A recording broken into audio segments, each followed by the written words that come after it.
في أحجار أول ما تشوفها تقول حلوة، وفي أحجار تانية تحس إنها عندها روح. النهاردة أنا هحكي لكم عن حجر القمر، الحجر اللي خلى ناس زمان تصدق إن القمر ممكن يسيب جزء صغير منه على الأرض. أول ما النور يلمسه تحس إن جواه ضوء بيتحرك بهدوء، مش لمعة عادية، كأن في موجة نور عايشة جوه الحجر، وعشان كده سموه حجر القمر. تعال اما احكي لك حكايته.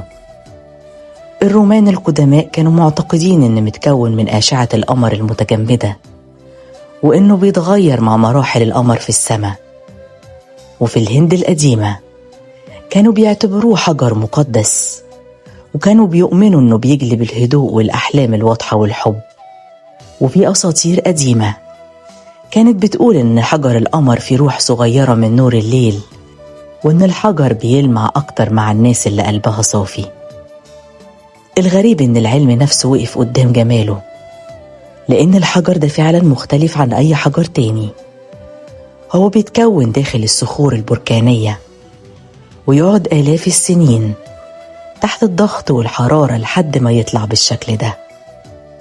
وأشهر الأماكن اللي بيطلع منها سريلانكا والهند ومدغشقر، خصوصا في سريلانكا لأن في نوع نادر بلمعة زرقاء صافية كأنها قطعة من السماء وقت الفجر. حجر القمر مش لون واحد زي ما الناس كتير فاكرة، في الأبيض اللبني والأزرق والرمادي والخوخي والأخضر الخفيف، وفي نوع نادر جدا بيطلع ألوان كتير مع الحركة كأنه قوس قزح مستخبي جواه. بس السر الحقيقي مش في اللون، السر في النور، لأن اللمعة بتاعته مش سطحية. لما تحركوا قدام الضوء النور بيجري جواه كأنه حي، وده اللي بيفرق بينه وبين العقيق اللي معروف بألوانه القوية والثابتة، وكان رمز القوة والحماية. والفيروز اللي الفراعنة استخدموه في الحلي، وكانوا بيعتبروه حجر الحماية من الحسد والطاقة السيئة. أما حجر القمر فكان دايما مرتبط بالمشاعر والهدوء والغموض، وعشان كده بقى ترند دلوقتي، مش لأنه أغلى حجر، لكن لأنه يخلي اللي يبصله يحس بحاجة صعبة تتوصف. وطبعا مع شهرته ظهر منه تقليد كتير.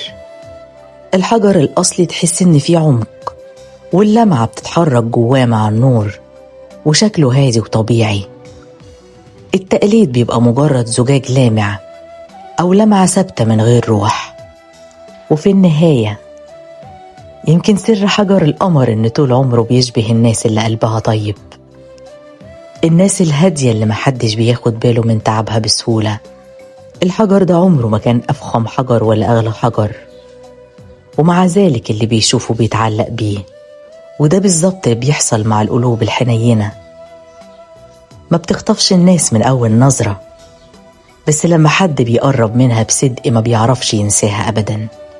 ويمكن كل واحد فينا مستخبي جواه نور صغير مستني حد يبصله بحب عشان يبان.